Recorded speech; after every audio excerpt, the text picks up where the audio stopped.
सिरसा तो हरियाणा के सिरसा च बदमाशा के हौसले बेहद ही बुलंद ने दस दिए कि सिरसा के राणिया च बैंक च लुट की गई है। दो नकाबपोशा ने वारदात को अंजाम दिता है। बैंक कर्मचारी ते हमला करके पैसे लुट के उथों फरार हो गए। सीसीटीवी तस्वीरां सामने आईयां ने कि किद्दां बैंक के कर्मचारी ते हमला किया गया ते पैसे लुट के उथों फरार हो गए। हरियाणा के सिरसा च बदमाशा के हौसले बेहद ही बुलंद ने। असीं लाइव तस्वीरां भी पिछले दिन देखिया सीगा जदों भी गैंग वॉर दीयां लाइव तस्वीरां सिरसा तो ही सामने आईयां सीगियां ते पिछले दिनी भी असीं वेखिया सीगा कि एक व्यापारी नूं भी जो है बदमाशां दे वल्लों निशाना बनाया गया सीगा ते हुण फिर तो हरियाणा के सिरसा च बदमाशा दे हौसले बेहद ही बुलंद ने।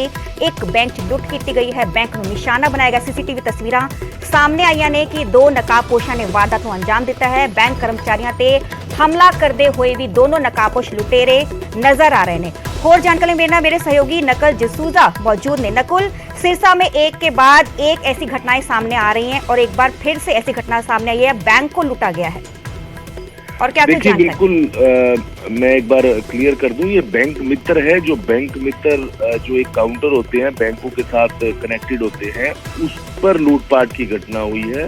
बैंक नहीं है, ये पीएनबी बैंक का बैंक मित्र है।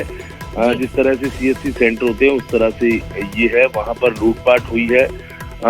वहां पर ये रानिया में बने बैंक मित्र केंद्र पे लूटपाट हुई है। कल रात को दो लोग पैसे जमा करवाने के लिए आते हैं और उसके बाद थोड़ी देर बाद एक लिफाफे में उनके पास तेजधार हथियार होता है और वो वहाँ बैंक मित्र काउंटर पर जो बैठा होता है उस पर हमला करके उसके गले में से पैसे लेकर फरार हो जाते हैं। तो बिल्कुल एक के बाद एक इस तरह की घटनाएं हो रही हैं और बदमाशों के हौसले कितने बुलंद हैं ये दिख रहा है, क्योंकि रात करीब 8 साढ़े 8 बजे की घटना बताई जा रही है और रात को 8 साढ़े 8 बजे लोग जो है वो आम सड़कों पर घूम रहे होते हैं। बावजूद इसके लुटेरे जो है वो उनको किसी का भय नहीं है। फिलहाल बताया जा रहा है कि लगभग 50,000 रुपए के करीब की राशि जो है वो लूट कर फरार हो गए। पुलिस ने नाकेबंदी रात से ही की हुई है और दावा ये इस बार भी किया जा रहा है कि जल्द आरोपी पुलिस की गिरफ्त में होंगे।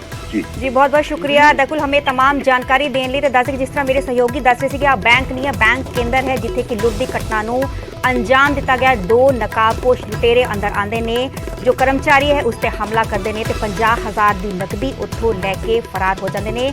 तकरीबन रात 8 साढ़े 8 बजे की घटना दसी जा रही है जिथे कि बैंक केंद्र को निशाना बनाया गया। दो नकाबपोश लुटेरे अंदर वड़ते हैं तो उत्थे बैंक कर्मचारी से हमला करते हैं तो उतों 50,000 की नकदी लैके फरार हो जाते हैं। रुकने अगली खबर दा रेसलिंग फेडरेशन ऑफ इंडिया तो रिपोर्ट मंगी गई है। काबिले गौर है कि केंद्र ने WFI तो 72 कंडियां रिपोर्ट मंगी गई है। WFI प्रधान ब्रजभूषण शरण सिंह ते गंभीर इल्जाम लगाए गए ने। नामी महिला रेसलर ने गंभीर इल्जाम लगाए गए ने, शारीरिक शोषण के इल्जाम लगाए। दस दी कि जंतर मंतर से अज भी ओलंपिक जेतुआं का धरना जारी है। पिछले दिन भी तारी सीगा। विनेश फोगाट ने अपनी जान को खतरा भी दसिया है। जिक्रयोग है कि खेड मंत्रालय ने फिलहाल लखनऊ च महिला रेसलिंग कैंप भी रद्द कर दिता है। तो दस दी कि दरअसल देश ਦੀਆਂ नामी महिलावां रेसलर ने कुश्ती संघ के प्रधान से शारीरिक शोषण के इल्जाम लगाए गए हैं। तो पिछले दिन भी जंतर मंतर से मोर्चा लगाया गया से अज भी जारी है। उत्थे ही संघ के प्रधान ब्रजभूषण ने इन्हां इल्जामां नूं नकारिया है। रेसलिंग फेडरेशन ऑफ इंडिया तो रिपोर्ट मंगी गई है। केंद्र ने WFI तो 72 घंटिया रिपोर्ट मंगी गई है। तो धरना अज भी जारी है। देखिए बातचीत हुई, हमने कई बार सवाल पूछा, लेकिन कहते हैं कि मेरा इस्तीफा देने से क्या सब कुछ ठीक हो जाएगा। देखिए सब कुछ ठीक करने के लिए ये बेड़ा उठाया है और सब कुछ ठीक, क्योंकि आज कल न आप लोगों के बच्चे अगर रेसलिंग में या किसी भी गेम में आएंगे तो ऐसे हरासमेंट ना हो, उनको मेंटली हरासमेंट ना हो। किससे उम्मीद है कि देखिए हमारी उम्मीद प्रधानमंत्री जी से और गृह मंत्री जी से है कि वो हमारी बात सुनेंगे। और अगर बात ये है कि भाई खिलाड़ी कम है तो खिलाड़ी यहाँ पे 1000, 2000, 3000 जितने आप लोग बोलोगे उतने खिलाड़ी यहाँ पे आपको खड़े मिलेंगे। कॉन्फ्रेंस में हमने बातें बता दी हैं और बाकी जो है खुल के वो हम अपने PM सर से बात करें। इससे पहले किसी को शिकायत की गई PM के पास? नहीं। ये बड़ा स्टेप आपने उठाया इससे पहले? नहीं। आगे क्या रहेगा मैम? बस यही है, बैठे हैं जब तक हमारी मांगे पूरी नहीं होती। से क्या मांग कर रहे हैं? बस जो यही है कि हमारा जो है प्रेसिडेंट चेंज होना चाहिए। मैंने ये नहीं लगाया आरोप, बहुत सारी लड़कियां हिम्मत करके शायद आगे निकल के आएंगी जिनके साथ में हुआ है, और हमारे साथ में कुछ ऐसा हुआ है तभी हम ऐसे निकल के आए हैं। इतने बड़े अगर लेवल पे अगर हम जाके अगर ऐसा कदम उठाए तो कहीं ना कहीं कोई बहुत बड़ी वजह रही होगी। कॉस्ट्यूम को लेकर आप कहना है कि कॉस्ट्यूम आपने नहीं पहनी, क्या वजह थी? देखिए, अगर हम रेसलिंग करते हैं, हमारे कॉस्ट्यूम का क्वालिटी अगर उसमें से अगर बॉडी क्लीन दिख रहा है तो मेरी फैमिली भी देखती है, हमारा पूरा परिवार देखता है, पूरा देश देखता है।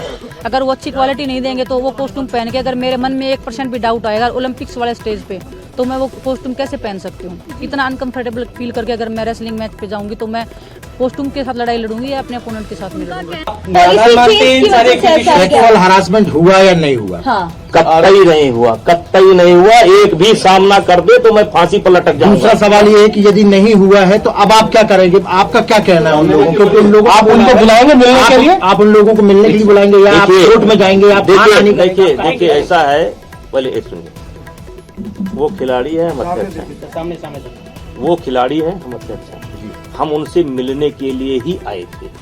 जैसे मुझे पता चला कि ऐसा ऐसा हुआ है, मैं बाराबंकी में एक कार्यक्रम में था और मुझको वापस से फोन गया कि कुछ खिलाड़ी, पहले इतना नहीं पता था कि कुछ खिलाड़ी जो है ट्वीट किए हैं, फिर पता लगा कि धरने पर बैठे हैं। मैं बाराबंकी से मैंने फोन किया कि कोई फ्लाइट है, और मैंने विनोद तोमर जी को भेजा कि जा करके हमारी उन लोगों से बात करा दो, किसी से बात करा दो, बजरंग पुनिया से बात करा दो। बजरंग ही लीड कर रहा था, मैंने कहा बजरंग से बात करा दो, वो बात नहीं किया। ਹੁਣ ਗੱਲ ਕਰਾਂਗੇ ਸੀਐਮ ਭਗਵੰਤ ਮਾਨ ਦੀ। ਕੇਂਦਰ ਤੇ ਸੀਐਮ ਭਗਵੰਤ ਮਾਨ ਨੇ ਵੱਡਾ ਹਮਲਾ ਬੋਲਿਆ ਹੈ। ਦੱਸਦੇ ਕਿ ਉਹਨਾਂ ਨੇ ਕਿਹਾ ਕਿ ਸੂਬਾ ਸਰਕਾਰਾਂ 'ਚ ਦਖਲ ਦੇ ਲਾਏ ਨੇ ਇਲਜ਼ਾਮ। ਉਹਨਾਂ ਨੇ ਕਿਹਾ ਕਿ ਸੈਂਟਰ ਦੇ ਇਸ਼ਾਰੇ ਤੇ ਸੂਬਾ ਸਰਕਾਰਾਂ ਨੂੰ ਪਰੇਸ਼ਾਨ ਕੀਤਾ ਜਾਂਦਾ ਹੈ। ਰਾਜਪਾਲ ਦੇ ਵੱਲੋਂ ਸੀਐਮ ਨੇ ਬੀਜੇਪੀ ਨੂੰ ਜੁਮਲਾ ਪਾਰਟੀ ਵੀ ਦੱਸਿਆ। ਬੀਜੇਪੀ ਦਾ ਹਰ ਵਾਅਦਾ ਸਾਬਤ ਹੋਇਆ ਹੈ ਜੁਮਲਾ। ਦੱਸਦੇ ਕਿ ਬੀਜੇਪੀ, ਉਹਨਾਂ ਨੇ ਕਿਹਾ ਕਿ ਬੀਜੇਪੀ ਲੋਕਾਂ ਨੂੰ ਗੁੰਮਰਾਹ ਕਰ ਰਹੀ ਹੈ। ਤੇ ਸੀਐਮ ਮਾਨ ਕੱਲ ਤੇਲੰਗਾਨਾ ਦੇ ਸੀਐਮ KCR ਵੱਲੋਂ ਸੱਦੀ ਗਈ ਵਿਰੋਧੀ ਧਿਰਾਂ ਦੀ ਰੈਲੀ 'ਚ ਸ਼ਾਮਲ ਹੋਏ ਸੀਗੇ ਤੇ ਉੱਥੇ ਉਹਨਾਂ ਨੇ ਕੇਂਦਰ ਸਰਕਾਰ ਤੇ ਵੱਡਾ ਹਮਲਾ ਬੋਲਿਆ ਤੇ ਉਹਨਾਂ ਨੇ ਕਿਹਾ ਕਿ ਰੈਲੀ ਦੌਰਾਨ ਬੀਜੇਪੀ ਤੇ ਵੱਡੇ ਹਮਲੇ ਕੀਤੇ। ਤੇ ਤੁਹਾਨੂੰ ਵਿਖਾ ਰਹੇ ਤਸਵੀਰਾਂ ਜਿੱਥੇ ਕਿ ਤੇਲੰਗਾਨਾ ਸੀਐਮ ਭਗਵੰਤ ਮਾਨ ਪਹੁੰਚੇ ਤੇ ਉਹਨਾਂ ਦੇ ਵੱਲੋਂ ਕੇਂਦਰ ਤੇ ਵੱਡਾ ਹਮਲਾ ਕੀਤਾ ਗਿਆ। गनीमत है, शुक्र है कि मौसम पर हुकूमत चल नहीं सकती, वरना सारे के सारे बादल भी इनके खेतों में ही बरस जाते। सब कुछ अपने लिए, ये राज्य भी दे दो, ये राज्य, राज्यपालों से तंग, राज्यपालों को कहते हैं काम नहीं करने देना, स्कूल नहीं खोलने देने केजरीवाल को। केजरीवाल अगर चाहे कि मैं टीचरों को फिनलैंड जाके ट्रेनिंग दिलवा के दिल्ली के बच्चों के लिए लेटेस्ट शिक्षा का प्रबंध करूंगा, कहते नहीं जा सकते, यहीं रहो। क्या मांग रहा है देश? मांग रहा है रोजगार। Youngest country on the earth India, Bharat, लेकिन युवा बेरोजगार हैं। इन्होंने वादा किया था 2 करोड़ रोजगार हर साल पैदा करने का, वो भी जुमला निकला। इन्होंने वादा किया था किसानों की आमदनी दुगनी करने का, जुमला निकला। इन्होंने कहा था बहुत हुई महंगाई की मार, जुमला। इन्होंने कहा था 15 लाख हर घर के खाते में आ जाएगा, जुमला। तो भारतीय जुमला पार्टी बीजेपी जो है वो देश को मिसलीड कर रही है। वो हर चीज हथियाना चाहते हैं, ये भी मेरा हो जाए, ये भी मेरा हो जाए। जिस राज्य में जीतते नहीं है लोगों द्वारा, वहां पे बाई इलेक्शन द्वारा जीत जाते हैं। इस्तीफा दिलवा लो, खरीद लो बंदे, MLA खरीद लो,